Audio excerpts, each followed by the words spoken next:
When the game of 2020 cricket was introduced to the world, no one could have predicted what a success it would be. But both fans and players have embraced 2020 with a passion, and it's pumped new life into the sport. Now, a group of entrepreneurs are putting a great deal of energy and cash into a new shortened form of the game of golf, confident it will have the same results.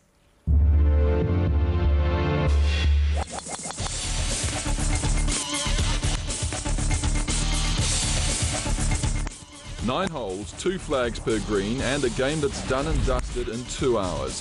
This is PowerPlay Golf, a high-speed form of the sport for hackers and pros alike, which some believe could be the next big thing. I mean, it has to have potential. I mean, the idea that there has to be an application of shorter form golf that can do for golf what 2020 has done for cricket has to be entirely on script with the way, modern lives are. It's a decent hit with a clubhead speed of 110 miles per hour. The game basically works like this. Over each of 9 holes, players pick up points by shooting as low a score as possible. On 3 holes, they can select a power play, where they'll score extra points by going for the black flag, which is in a more difficult position on the green. It's fast, scores can change very quickly, and advocates say it's perfectly suited to television. The heart rate monitor coming in high at 120 beats per minute, and he's pushed it right. It definitely has a potential in professional tournaments at the televised stage or spectator stage, because you're guaranteed a finish at the time you want it, and you know it's close. Oh, I don't believe it! He's holed it. Adam Constable takes the lead. We see this as a stadium finish. Some broadcasters have recommended playing the 9th hole under lights, and yeah, it would be the full dry ice, dancing girls and music, sort of 2020 feel to it, if you like. But to truly succeed, a game that's been around for 2 years also needs to convince club golfers of its worth. Till now, PowerPlay staged around 3,000 events, and about 100,000 golfers have given it a go. We do it every Friday, and it started off slowly, but it's really picked up. We get between sort of 20 and 40 players every Friday. PowerPlay's directors have poured around $500,000 of their own money into developing the game.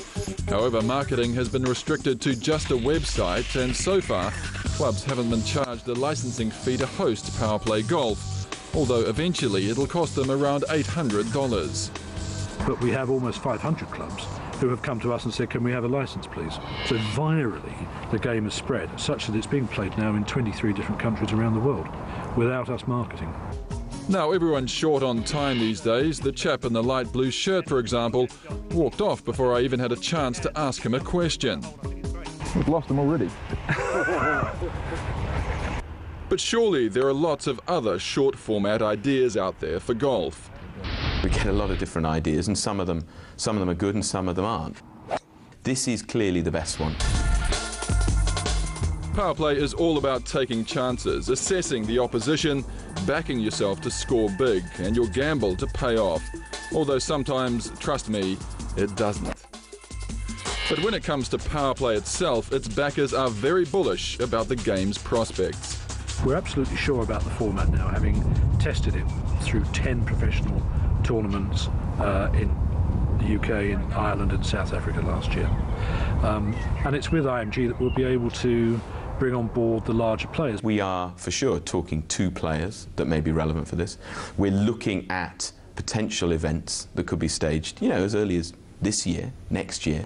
By 2012, PowerPlay aims to have 2.5 million golfers registered and 45% of the world's courses under license. Nothing is guaranteed, but if it all goes to plan, PowerPlay could well be a short game with a long future. For the winning putt!